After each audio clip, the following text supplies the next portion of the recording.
Hello wonderful humans and welcome to my YouTube channel. Today I'm going to be doing a little guide of Melk Abbey, which is a UNESCO World Heritage Site. It's a Benedictine monastery that was first given to the Benedict monks or built in like 1089, and it's, I think, functioned as a monastery until about the mid-1900s.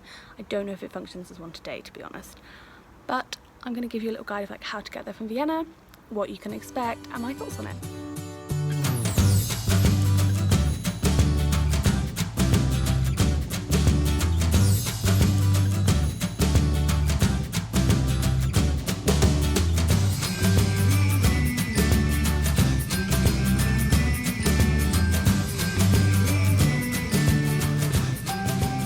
Turns out we don't have the right tickets. Not the right tickets. So we just spent €65 on wrong tickets, and then I, on the train itself, had to buy the right tickets, which only gets us to Polton? These are the right tickets. They don't get us to Melk though. I think maybe because this is a fancy train, it's like different, so lesson learned, don't try and go for the fancy train because you're going to pay twice. Today we are trying to go to Melk Abbey, which is a UNESCO World Heritage Site. It's this abbey that's been there since ages, centuries and centuries. And we were like, oh, we'll do a little day trip. And we're like, we don't need a tour. They're like 70 odd quid. We can do it cheaper. We've now spent €100 getting to Melk Abbey, let alone getting the tickets into it. So we got on the wrong train.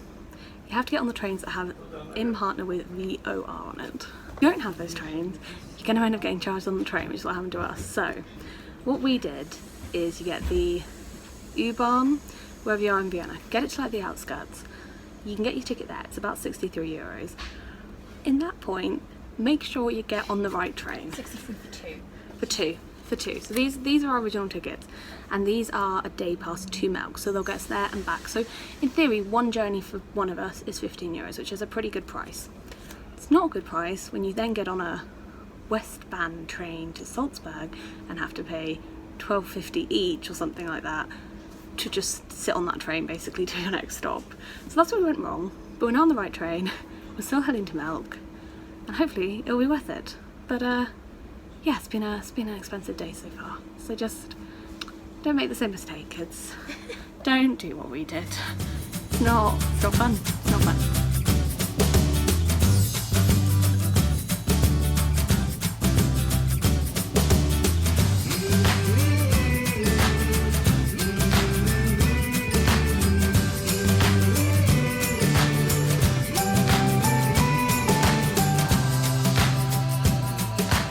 We made it to Melk Abbey at last. So we got out of the train station and we were just like, oh, it's that big thing on the hill, we'll just wander and find it. So we're walking around and then we came to this church and I was like, oh, should we go look at that plaque sign? I knew it wasn't the Benedictine church. And we went over to this plaque and I was reading it and it said, the villagers of Melk built this church because they did not like the arduous trek up to the monastery. And I was in my head like, arduous trek? I don't like arduous treks. So another, I was like, and that's when I was like, maybe we should get on the map, because I don't want to walk more than I need to. So then we got the map and it turns out we were going in the wrong direction, so it was quite a good thing. It is a bit of a trek. It's like 10 minutes, but it's very like steep. It's like 10 minutes straight up. So I get why the villagers built another church. Like, I would have done the same thing. Kind of the reason we came to Melk Abbey is because it, as I said before, it's a UNESCO World Heritage Site, and I now know a little bit more about it thanks to my ticket, which has some info on it. And it was founded in 1089 when Leopold II, Margrave of Austria, something like that, gave the grounds or the castle or the abbey, I'm not entirely sure what it was, but he gave it to the group of Benedictine monks. So they turned it into a Benedictine monastery and a school where monks in training would come to learn. And I think it's had a lot of different uses over the years, but that's like its first history, 1089, and I don't think it's still used today, but it might be. I'll find out more. But it's very, very pretty. And we're only in the entranceway so far, so I'll let you know what we discover.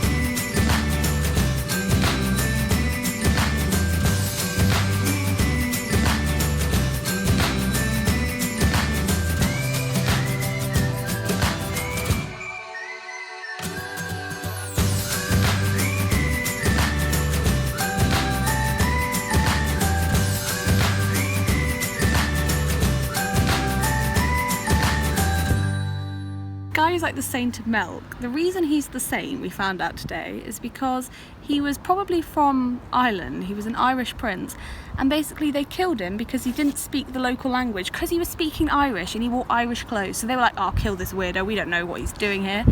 And then he could be a spy. He was accused of espionage, so they murdered him. And then basically this weird stuff happened after they killed him, so they thought, oh, that was a bad idea, let's make him a saint so that then they'll forgive us.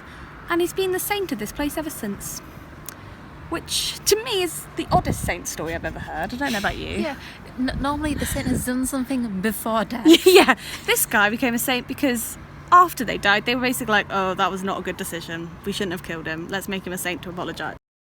This is the view you get when you come through sort of the exhibition about the history, the religious history of Melk Abbey. And it's like a little terrace outside, which is gorgeous.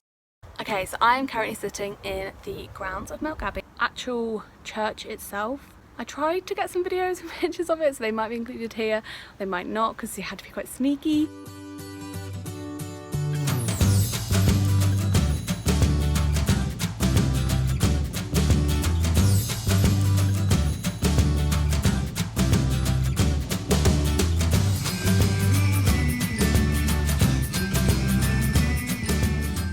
Melk Abbey. It's really cute. It's like this little foresty place and all these like hidden pathways, and you get a beautiful view of the Danube and the rivers opposite. So definitely if you come to Melk Abbey, come to the grounds. It will look like a formal Baroque garden, but then what you do is you walk through and you go to the right and you enter this cute little woodland place.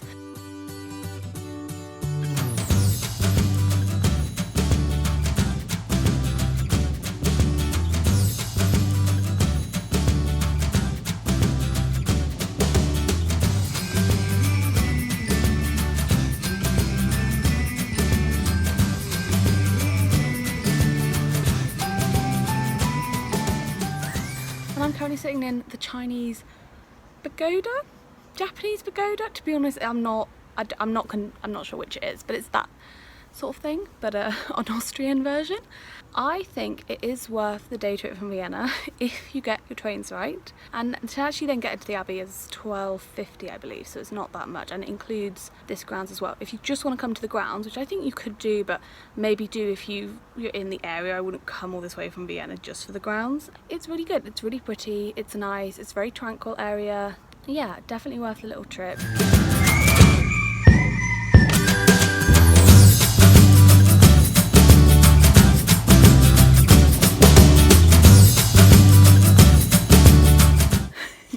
So we have just, well, a while ago, we stopped in a cafe and had a drink, and we've both sort of mulled over our experiences and we've kind of changed our opinion. So when we first came out, we were like, yeah, that was nice, that was good. And now we're not as convinced. It basically comes down to the money, right?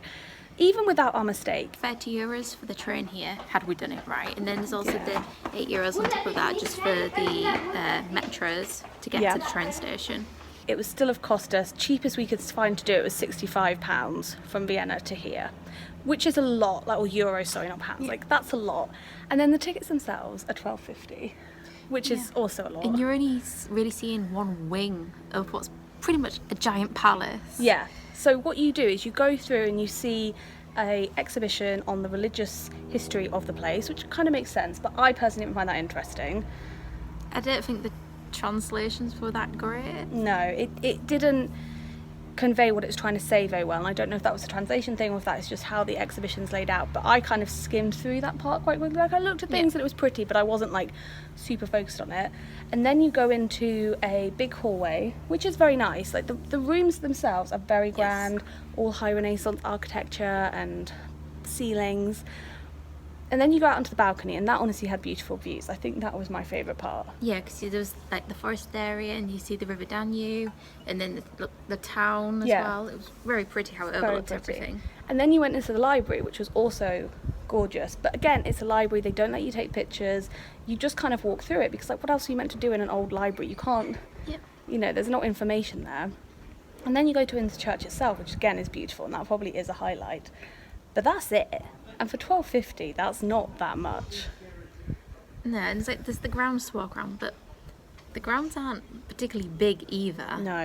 No, they're pretty and they're bigger than you first think, but they're not oh wow, these are amazing. I think all of that combined has just It certainly left me in a bit of a bad mood because I'm like, this is probably the most expensive thing we'll do on the whole holiday, and it was just a bit of a letdown, and I'm not sure I'd recommend someone do it unless they were driving through Austria and then maybe like, oh yeah, stop off. It might be worth $12.50 by itself, but even then it does feel a bit of a rip-off. Yeah, I think unless you're coming out this way for another reason, Yeah. I wouldn't recommend people to come here No. because it's a lot of money for what it is. Like you said, it's 4 rooms at the end of the day and you're paying $12.50, and the cafe's not that great. The restaurant's going to cost you more money, and it's pretty and we took some nice pictures and it's nice to wander around, but it's not like incredible. And then it's also the time, so this is like a whole day trip really. Like we left, well, we didn't leave that early because we had breakfast first, but we probably left Vienna around 10:30 and we're probably going to get back 3-4ish, so it's like it's your full day, so it's like a whole day you take away from Vienna. I'm not sure I'd recommend it anymore. So that, I felt like I had to say that because I felt like I had to be honest, because I think in my last thing I was all positive and now I'm like, actually, if you're travelling on a budget like us and if you're our age, I think you can give this a skip. See you next time. Bye.